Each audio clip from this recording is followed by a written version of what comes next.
Subscribe CS Knowledge Opener. This is Ilakya Bhaskaran. In today's class, we are going to continue with the next topic in chapter 3, scoping. So, we are going to see about what is module. Module is nothing but a part of a program. Whenever we need a module, we can use it in our program. A program will consist of many modules.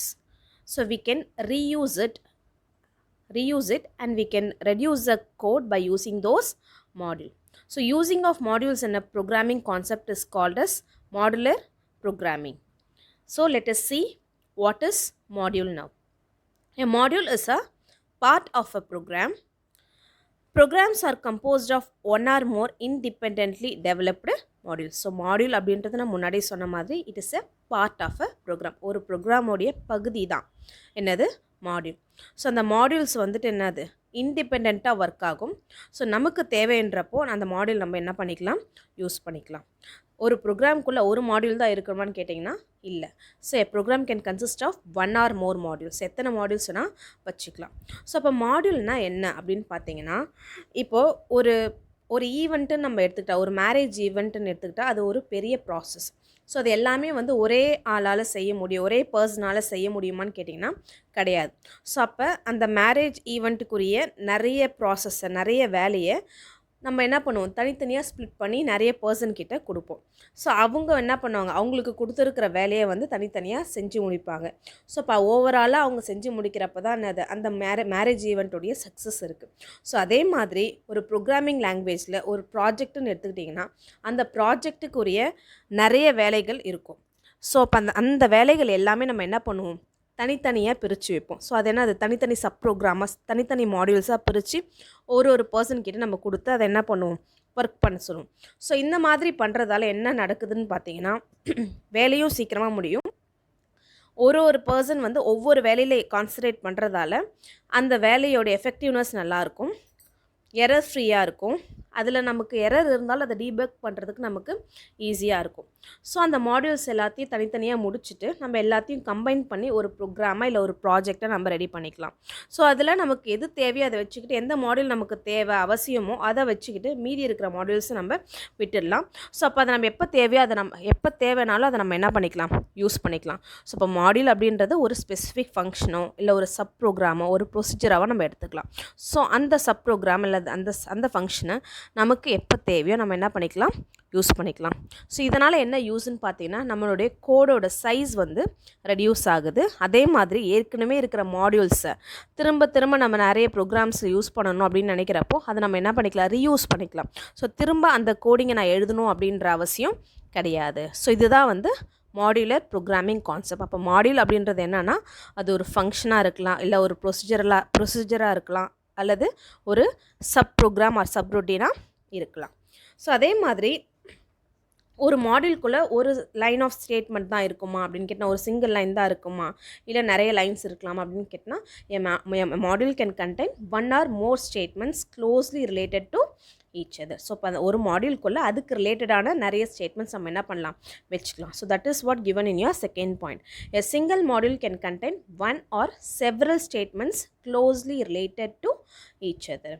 So அதே மாதிரி ஒரு ப்ரோக்ராம்னு எடுத்தோன்னா அது என்னது, நிறைய மாடியூல்ஸாக, நிறைய functional மாடியூல்ஸாக, நிறைய sub ப்ரோக்ராம்ஸை நம்ம என்ன பண்ணலாம், பிரித்து வைக்கலாம். ஸோ அந்த சப் ப்ரோக்ராம்ஸ் எல்லாமே கலெக்டிவாக சேர்ந்து ஒர்க் பண்ணுறது தான் என்னது, ஒரு ப்ரோக்ராம். ஸோ அது நம்ம சேர்த்து ஒர்க் பண்ணுறப்போ நமக்கு கிடைக்கிற அவுட்புட் தான் என்னது, அந்த ப்ராஜெக்டோட ரிசல்ட் இல்லை அல்லது அந்த ப்ரோக்ராமோடைய ரிசல்ட் அப்படின்னு சொல்லிட்டு சொல்கிறாங்க. So a program can be divided into small functional modules that work together to get the output. The process of subdividing a computer program into separate subprograms is called modular programming concept. So அப்போ என்னது, ஒரு ப்ரோக்ராமை நிறைய பார்ட்ஸாக divide பண்ணி, sub ப்ரோக்ராம்ஸாக, ஃபங்க்ஷன்ஸாக divide பண்ணி ஒர்க் பண்ணுறதுக்கு பேர் தான் என்னது, மாடுலர் ப்ரோக்ராமிங் அப்படின்னு சொல்லிட்டு சொல்கிறாங்க. So that is the process of subdividing a computer program into separate subprogram is called modular programming. So what is the use of modular programming? முக்கியமாக அப்படின்னு பார்த்தீங்கன்னா, debugging is very easy and it may be error free. அதே மாதிரி programs எல்லாமே modules எல்லாமே என்னது இண்டிபெண்ட்டாக work ஆகும். ஸோ அதனால் நமக்கு எப்போ வேணுமோ அதை என்ன பண்ணிக்கலாம், யூஸ் பண்ணிக்கலாம். So modular programming enables programmers to divide up the work and debug the piece of a program independently. So அந்த பெரிய ப்ரோக்ராமை நம்ம என்ன பண்ணிக்கலாம், தனித்தனி பார்ட்டாக டிவைட் பண்ணி அதை நம்ம என்ன பண்ணிக்கலாம், யூஸ் பண்ணிக்கலாம், ஒர்க் பண்ணலாம். ஸோ அதில் ஏதாவது எரர் இருந்துச்சுன்னா அதை நம்ம டீபக் பண்ணுறதுக்கும் ஈஸியாக இருக்கும். அதே மாதிரி அந்த மாடியூல் ப்ரோக்ராம் வந்து அது இண்டிபெண்ட்டாக ஒர்க் ஆகும். ஸோ நமக்கு தேவைன்றப்போ நம்ம என்ன பண்ணிக்கலாம், யூஸ் பண்ணிக்கலாம். ஸோ அப்போ மாடியூல்ஸ் அப்படின்றது என்ன, அதுக்கான எக்ஸாம்பிள்ஸ் என்னென்னு பார்த்தீங்கன்னா ப்ரொசீஜர்ஸ், சப்ரூட்டீன்ஸ் அண்ட் ஃபங்க்ஷன்ஸ், இது எல்லாமே தான் என்னது மாடியூல்ஸ். ஸோ முன்னாடி சொன்ன மாதிரி function is a sub program. So நமக்கு ஒரு வேலையை ஒரு ஈவெண்ட் நம்ம என்ன பண்ணலாம், தனித்தனி சப் ப்ரோக்ராம்ஸாக பிரித்து வச்சு நமக்கு எப்போ வேணும் நம்ம என்ன பண்ணிக்குவோம், நம்ம யூஸ் பண்ணிக்குவோம். ஸோ இதுக்கு பேர் தான் என்னது modular programming. So the example of modules are procedures, subroutine and function. So next we are going to move to the next topic, characteristics of modules. So மாடியூல்ஸோட கேரக்டரிஸ்டிக்ஸ் என்னென்ன அப்படின்னு பார்த்தீங்கன்னா, first a module can contains of instructions, processing logic and data. So ஒரு மாடியூல்குள்ளே என்னென்ன இருக்கும் அப்படின்னு பார்த்தீங்கன்னா, it will consist of many instructions, set of instructions related to that module. அதுக்கப்புறம் அந்த மாடியூலோடைய லாஜிக், ப்ராசஸிங் லாஜிக், அதோட ஃபங்க்ஷனோடைய லாஜிக் என்ன, ஸோ அதுக்கு ரிலேட்டடான டேட்டா. ஸோ இதுதான் வந்து module. So module can consist of instruction, processing logic and data. அதே மாதிரி அந்த மாடியூல்ஸ் நான் தனியாக ஸ்டோர் பண்ணி வச்சுக்கலாமா அப்படின்னு கேட்டிங்கன்னா கண்டிப்பாக முடியும். ஸோ முன்னாடி நான் சொன்ன மாதிரி மாடியூல் அப்படின்றது ஒரு செப்பரேட் ஃபங்க்ஷன். ஒரு பர்டிகுலர் ஃபங்க்ஷன்ஸ் தான் நான் என்ன பண்ண போகிறேன், நான் சப்டிவைட் பண்ணி ஒரு சப் ப்ரோக்ராமோ இல்லை ஒரு ப்ரொசீஜராகவோ நான் வைக்க போகிறேன். அப்போ அந்த மாடியூல்ஸ் நான் என்ன பண்ணிக்கலாம், செப்பரேட்டாக கம்பைல் பண்ணி ஸ்டோர் பண்ணி வச்சுக்கலாம் ஒரு லைப்ரரியில். ஸோ அது எப்போ வேணுமோ நான் என்ன பண்ணிக்கலாம், யூஸ் பண்ணிக்கலாம். So modules can be separately compiled and stored in a library. So அதே மாதிரி ஒரு பர்டிகுலர் ப்ரோக்ராமில் எனக்கு அந்த மாடியூல் தேவைப்படுது, அந்த ஃபங்க்ஷன் எனக்கு தேவைப்படுதுன்னா நான் என்ன பண்ணிக்கலாம், அதான் என்னோடய ப்ரோக்ராம்குள்ளே நான் யூஸ் பண்ணிக்கலாம். ஸோ திரும்ப நான் என்ன பண்ண தேவையில்லை, அதுக்குரிய கோடிங்கை நான் என்னோடய ப்ரோக்ராமில் ரிப்பீட் பண்ண வேண்டிய அவசியம் கிடையாது. It is enough that I can use a module. அந்த மாடியூல் யூஸ் பண்ணால் மட்டும் போதும். Instead of reusing the code, instead of rewriting the code again in a program. So அப்போ என்னது, module can be included in a program. அடுத்தது module segments can be used by invoking a name and some parameters. So முன்னாடி நம்ம சொன்ன மாதிரி ஒரு ஃபங்க்ஷனை நம்ம எப்படி நம்ம யூஸ் பண்ணிக்குவோம், அந்த ஃபங்க்ஷன் யூஸ் பண்ணோம்னா நமக்கு என்ன தேவை, அந்த ஃபங்க்ஷனோட நேமு, அதோடைய பராமீட்டர்ஸ் தேவை. ஸோ அதே மாதிரி we can use a modules by using the module name and its parameters. அடுத்தது module segments can be used by other modules. So ஒரு மாடியூலை வந்து அந்த ப்ரோக்ராமில் மட்டும் தான் யூஸ் பண்ணணும்னு கேட்டிங்கன்னா கிடையாது. We can also use it in other module. So இன்னொரு மாடியூல்லையும் அந்த மாடியூல் நமக்கு தேவை, இன்னொரு மாடியூலோட வேலை நமக்கு தேவைன்னா அதை நம்ம என்ன பண்ணிக்கலாம், இன்க்ளூட் பண்ணிக்கலாம். So next we are going to see about what are the benefits of using modular programming. So modular programming ஆல என்னென்ன benefits இருக்குது. ஸோ நான் முன்னாடி சொன்ன மாதிரி coding can be reduced, less code can be written. So நம்ம திரும்ப ஏற்கனவே யூஸ் பண்ண கோடை திரும்ப யூஸ் பண்ணிக்கிறதால அந்த கோடிங்கை நாங்கள் ரிப்பீட் பண்ண தேவையில்லை. ஸோ அதனால் கோடோடைய சைஸ் வந்து ரெடியூஸ் ஆகுது. So that is the first point, less code to be written. So as next point is a single procedure can be developed for reuse, eliminating the need to retype the code many times. So ஏற்கனவே இருக்கிற ப்ரொசீஜரை நான் என்ன பண்ணிக்கலாம், use பண்ணிக்கலாம், reuse பண்ணிக்கலாம். So அதனால் நான் திரும்ப அந்த ப்ரொசீஜரை, அந்த கோடிங்கை நான் அந்த ப்ரோக்ராம்குள்ளே டைப் பண்ணுன்ற அவசியம் கிடையாது. ஸோ இதனால் நமக்கு டைமும் சேவ் ஆகுது, அந்த கோடிங்கை நம்ம ரீயூஸ் பண்ணிக்கிறோம், கோடோட சைஸும் வந்து ரெடியூஸ் ஆகுது. ஸோ அது மட்டும் இல்லாமல் அந்த பர்டிகுலர் ஃபங்க்ஷன் நம்ம எத்தனை வாட்டி வேணாலும் என்ன பண்ணிக்கலாம், யூஸ் பண்ணிக்கலாம். ஸோ நெக்ஸ்ட் வந்து programs can be designed easily because a small team deals with only a small part of the entire code. So முன்னாடி சொன்ன மாதிரி ஒரு பெரிய ப்ராஜெக்டை ஒருத்தவங்களே ஒரு பர்சனே செய்கிறப்போ அது என்ன, அது ஒரு பெரிய வேலையாக இருக்கும். ஸோ அதுவே சின்ன சின்ன வேலையை ஸ்ப்ளிட் பண்ணி ஒவ்வொருத்தங்கிட்ட நம்ம இதுதான் நீங்கள் பண்ணணும், அவங்கக்கிட்ட அவங்களுடைய வேலையை நம்ம அசைன் பண்ணிட்டா அவங்க அந்த வேலையில் மட்டும்தான் கான்சன்ட்ரேட் பண்ண போகிறாங்க. ஸோ அந்த ஃபங்க்ஷனுக்குரிய வேலையை அவங்க பெஸ்ட்டாக செய்வாங்க. ஸோ இதனால் எரர் ஃப்ரீயாகவும் இருக்கும். சப்போஸ் ஏதாவது எரர் வந்தாலும் அதை டீபக் பண்ணுறதுக்கு யூஸ்ஃபுல்லாக இருக்கும், அந்த கோடும் பர்ஃபெக்டாக இருக்கும். அதே மாதிரி அந்த பர்டிகுலர் ஃபங்க்ஷனை நமக்கு எந்த ப்ரோக்ராமில் எந்த ப்ராஜெக்டில் தேவைப்பட்டாலும் நம்ம என்ன பண்ணிக்கலாம், திரும்ப யூஸ் பண்ணிக்கலாம். ஸோ இதுதான் வந்து best benefit of a modular programming அப்படின்னு சொல்கிறாங்க. அடுத்தது Modular programming allows many programmers to collaborate on the same application. So அதே மாதிரி ஒரு ப்ராஜெக்ட் எடுத்தோன்னா அதில் நம்ம என்ன பண்ணுவோம், நிறைய ப்ரோக்ராமர்ஸ் இன்வால்வ் பண்ணி அந்த ப்ராஜெக்டோட வேலையை நம்ம ஈஸியாக முடிச்சுக்கலாம். அடுத்தது the code is stored across multiple files. So அதே மாதிரி அந்த கோடிங்கை நம்ம என்ன பண்ண போகிறோம், நிறைய ஃபைல்ஸில் மல்டிபிள் ஃபைல்ஸில் நம்ம என்ன பண்ணிக்கலாம், சேவ் பண்ணி வச்சுக்கலாம். And then code is short, simple and easy to understand. So தனித்தனியாக பிரித்து பண்ணுறதால அந்த கோடிங் வந்து நமக்கு புரியறதுக்கும் ஈஸியாக இருக்கும், சிம்பிளாகவும் இருக்கும், அண்டர்ஸ்டாண்ட் பண்ணுறதுக்கும் ஈஸியாக இருக்கும். அதே மாதிரி கோடிங்கும் வந்து ஷார்ட்டாக இருக்கும்னு சொல்கிறாங்க. Next errors can easily be identified as they are localise to a subroutine or a function. So ஒரு ஃபங்க்ஷன் நம்ம பார்க்குறப்ப அந்த ஃபங்க்ஷனை பார்த்தோன்னா நமக்கு என்ன தெரியும், இதில் என்ன தப்பு இருக்குது அப்படின்றது ஈஸியாக ஐடென்டிஃபை பண்ணுறதுக்கு முடியும். The same code can be used in many applications. So அதே மாதிரி அந்த பர்டிகுலர் கோடிங்கை நம்ம என்ன பண்ணிக்கலாம், நிறைய அப்ளிகேஷன் நமக்கு தேவையான இடத்துல எங்கே வேணாலும் நம்ம என்ன பண்ணிக்கலாம், யூஸ் பண்ணிக்கலாம். அடுத்தது the scoping of variables can easily be control. So முன்னாடி சொன்ன மாதிரி ஸ்கோப்பிங், ஒரு ஃபங்க்ஷனுக்குள்ளே ஸ்கோப்பிங் நம்ம கொண்டு வரப்போ அந்த வேரியபிள்ஸ்க்குரிய அக்சசிபிலிட்டியை நம்ம என்ன பண்ணலாம், கண்ட்ரோல் பண்ணலாம். ஸோ இது செக்யூரிட்டி பர்பஸ்க்காகவும் நமக்கு என்னது யூஸ்ஃபுல்லாக இருக்குது. அந்த ஸ்கோப்பிங் கான்செப்ட் வழியாக நமக்கு என்ன இருக்குது, யூஸ்ஃபுல்லாக இருக்குது. அடுத்தது ஆக்சஸ் கண்ட்ரோல். ஆக்சஸ் கண்ட்ரோல் அப்படின்றது என்னென்னா செக்யூரிட்டி டெக்னிக் தான். So access control is one of the security control which is used to minimise the risk.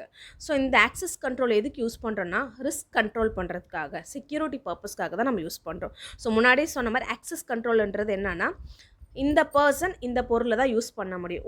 ஒரு ஆஃபீஸ் நம்ம எடுத்துக்கிட்டோன்னா இதில் நிறைய பேர் ஒர்க் பண்ண போகிறாங்க. ஸோ அவங்களுக்கு தனித்தனி ரிசோர்ஸஸ் நம்ம கொடுத்துருப்போம். ஸோ அவங்களுக்குரிய ரிசோர்ஸஸ் தான் அவங்க யூஸ் பண்ண போகிறாங்க. இப்போ ஜென்ரல் மேனேஜர்னால் அவங்களுக்கு என்ன பவரோ அவங்க பவருக்கு உட்பட்ட அந்த பொருட்களை மட்டும் தான் அவங்க யூஸ் பண்ண முடியும். ஒரு சாதாரண எம்ப்ளாயினா அந்த எம்ப்ளாயால் எவ்வளோ தூரம் போக முடியும் அந்த ஆஃபீஸ்க்குள்ளே, அவங்கள எந்தெந்த பொருள்லாம் அங்கே ஆக்சஸ் பண்ண முடியும். ஸோ அதுதான் அவங்களால பண்ண முடியும். ஸோ ஒரு எம்ப்ளாயால் வந்துட்டு உள்ள மாஸ்டர் ரூம் கீ போய் ஓப்பன் பண்ணி அங்கே இருக்கிற ஆஃபீஸோட ஃபைல்ஸ்லாம் கண்ட்ரோல் பண்ண முடியுமான்னு கேட்டால் கிடையாது. ஆனால் ஒரு மேனேஜரால் என்ன பண்ண முடியும், அந்த மாஸ்டர் ரூமுக்குள்ளே போய் அங்கே இருக்கிற ஃபைல்ஸ்லாம் அவங்க என்ன பண்ண முடியும், ஆக்சஸ் பண்ண முடியும். அப்போ இந்தந்த பர்சனுக்கு இந்தந்த வேலை தான், அவங்களால இதுதான் பண்ண முடியும் அப்படின்றத கண்ட்ரோல் பண்ணுறது தான் என்னது, ஆக்சஸ் கண்ட்ரோல். அதே மாதிரி நம்ம ப்ரோக்ராமிங் லாங்குவேஜ்லேயும் இந்தந்த பார்ட்டில் இருக்கிற கோடிங்கை, இந்தந்த வேரியபிள்ஸை இவங்க தான் யூஸ் பண்ண முடியும் அப்படின்றத கண்ட்ரோல் பண்ணுறது தான் என்னது, ஆக்சஸ் கண்ட்ரோல் அப்படின்னு சொல்லிட்டு சொல்கிறாங்க. ஸோ இதை வந்துட்டு நம்மளுடைய ஊப்ஸ் கான்செப்ட் மூலிமா, பைத்தான் மூலிமாவையும், ஜாவா மூலம், இது மாதிரி எல்லா ப்ரோக்ராமிங் லாங்குவேஜும் நம்ம ஆக்சஸ் கண்ட்ரோல் யூஸ் பண்ணுறோம். ஸோ அதை நம்ம ஆக்சஸ் ஸ்பெசிஃபைஸ் மூலிமா கண்ட்ரோல் பண்ணுறோம். ஸோ என்னென்ன ஆக்சஸ் ஸ்பெசிஃபைஸ் நம்ம கண்ட்ரோல் பண்ணுறோம், ஆக்சஸ் ஸ்பெசிஃபைஸால் நம்ம கண்ட்ரோல் பண்ணுறோன்னு பார்த்தீங்கன்னா 3 ஆக்சஸ் ஸ்பெசிஃபைஸ் நம்ம யூஸ் பண்ணுறோம். ஸோ என்னென்னு பார்த்தீங்கன்னா private, protected, public. So let us see what is access control now. Access control is a security technique that regulates who or what can view or use resources in a computing environment. So நான் முன்னாடியே சொன்ன மாதிரி access control is used for a security purpose. So அது என்ன பண்ணும் அப்படின்னு பார்த்தீங்கன்னா, யார் அந்த கண்ட்ரோல்குள்ளே இருக்கிற வேரியபிள்ஸோ இல்லை எதுவோ நம்ம யூஸ் பண்ண முடியும், அதுதான் என்னது, ஆக்சஸ் கண்ட்ரோல். ஸோ ஒரு கிளாஸ் இல்லை ஒரு ஃபங்க்ஷன் எடுத்துக்கிட்டோன்னா அந்த கிளாஸுக்குள்ளே இருக்கிற வேரியபிள்ஸை இல்லை ஒரு ஃபங்க்ஷன்ஸை யாரெல்லாம் யூஸ் பண்ணலாம் அப்படின்றதான் என்னது, ஆக்சஸ் கண்ட்ரோல். ஸோ இது நம்ம எதுக்காக யூஸ் பண்ணுறோம் அப்படின்னு பார்த்தீங்கன்னா, it is a fundamental concept in security that minimises the risk to the object. So இதனால் இதை யூஸ் பண்ணுறோம்னு பார்த்தா to minimise, to reduce the risk. அதுக்காக தான் நம்ம என்ன பண்ணுறோம், இந்த ஆக்சஸ் கண்ட்ரோல் ப்ராசஸிங்கை யூஸ் பண்ணுறோம். So in other words, access control is a selective restriction of access to the data. முன்னாடி சொன்ன மாதிரி ஒரு கிளாஸ்க்குள்ளே இருக்கிற டேட்டாவை ஆக்சஸ் பண்ணுறதுக்கு சில ரெஸ்ட்ரிக்ஷன்ஸை கொடுக்கறது தான் என்னது, ஆக்சஸ் கண்ட்ரோல். ஸோ இதுதான், இவங்க தான் இந்த டேட்டாவை ஆக்சஸ் பண்ண முடியும். ஸோ அப்படின்னு சொல்லிட்டு ரெஸ்ட்ரிக்ட் பண்ணுறது தான் என்னது, ஆக்சஸ் கண்ட்ரோல் அப்படின்றது சொல்கிறாங்க. In OOPs concept, access control is implemented through access modifier. So முன்னாடி சொன்ன மாதிரி ஊப்ஸ் கான்செப்ட்ஸில் நம்ம ஆக்சஸ் கண்ட்ரோலை எப்படி பண்ணுவோம் அப்படின்னு பார்த்தீங்கன்னா, பை யூஸிங் ஆக்சஸ் ஸ்பெசிஃபையர்ஸ். நான் முன்னாடி சொன்ன மாதிரி the access specifiers are private, public and protected. So by using the keywords private, public and protected, we can do the access control. So இது எல்லா ப்ரோக்ராமிங் லாங்குவேஜஸ் நம்ம யூஸ் பண்ணுறோம். So classical oops languages such as C++ and Java control the access to class members by public, private and protected keywords.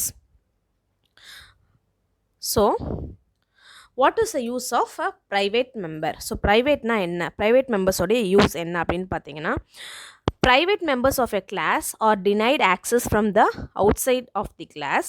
They can be handled only from within the class. So இப்போ கிளாஸ்க்குள்ள சில மெம்பர்ஸை private அப்படின்னு சொல்லிட்டு கொடுத்தனா அந்த மெம்பர்ஸை அந்த கிளாஸ்க்குள்ளே மட்டும்தான் use பண்ண முடியும். அந்த கிளாஸுக்கு வெளியில் என்னால் என்ன பண்ண முடியாது, ஆக்சஸ் பண்ண முடியாது. அடுத்தது பப்ளிக். ஸோ ப்ரைவேட்டோட ஆப்போசிட் தான் இது பப்ளிக். ஸோ ப்ரைவேட்டு நம்ம கொடுத்தனா அந்த மெம்பர்ஸை அந்த கிளாஸ்க்குள்ளே மட்டும்தான் யூஸ் பண்ண முடியும். பப்ளிக்கு நம்ம கொடுத்துட்டோன்னா அந்த மெம்பர்ஸை த்ரூ அவுட் த ப்ரோக்ராம் நம்ம எங்கே வேணாலும் யூஸ் பண்ணிக்கலாம், ஆக்சஸ் பண்ணிக்கலாம், கால் பண்ணிக்கலாம். So that is public member. Public members generally method declared in a class or accessible from outside the class. The object of the same class is required to invoke a public method. So அதே மாதிரி public can be accessible also from the outside of the class and also to the entire program. So this arrangement of private instant variables and public methods ensures the principle of data encapsulation. So it ensures, it gives a privilege of a principles of data encapsulation. அடுத்தது protected members. Protected members of a class are accessible from within the class and are also available to its subclasses. So அதே மாதிரி protected அப்படின்றது we can use inside the class and also its subclasses and inherited classes. So protected member அந்த கிளாஸ்க்குள்ளேயும் அதோட inherited கிளாஸ்க்குள்ளேயும் அல்லது அதோட subclassesக்குள்ளேயும் நம்ம என்ன பண்ணிக்கலாம், யூஸ் பண்ணிக்கலாம் அப்படின்னு சொல்லிட்டு சொல்கிறாங்க. அடுத்தது பைத்தானில் நம்ம இந்த ப்ரைவேட் அண்ட் ப்ரொடெக்டட் மெம்பர்ஸை, பப்ளிக் மெம்பர்ஸை எப்படி யூஸ் பண்ணுறோம். ஸோ C++, ஜாவா இது எல்லாத்துலேயுமே என்னது, டிஃபால்ட் ஆக்சஸ் ஸ்பெசிஃபையர் வந்து ப்ரைவேட்டாக இருக்கும். But in Python the default access specifier is public.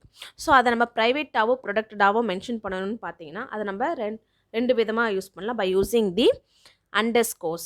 இப்போ டபுள் அண்டர்ஸ்கோர், ஒரு ப்ரைவேட் வேரியபிள் முன்னாடி நம்ம டபுள் அண்டர்ஸ்கோர் கொடுத்தோன்னா, ஒரு வேரியபிள் முன்னாடி நம்ம டபுள் அண்டர்ஸ்கோர் கொடுத்தோன்னா அது என்ன, அது ப்ரைவேட் ஆக்சஸ் ஸ்பெசிஃபையராக எடுத்துக்கும். அதுவே சிங்கிள் அண்டர்ஸ்கோர் கொடுத்தோன்னா அதை வந்து ப்ரொடெக்டட் மெம்பராக அது வந்து எடுத்துக்கும். So this is the difference in Python and C++. So now let us see what is the access specifier, how it is used in Python. Python prescribes a convention of prefixing the name of the variable or method with a single or double underscore to emulate the behavior of protected and private access specifier.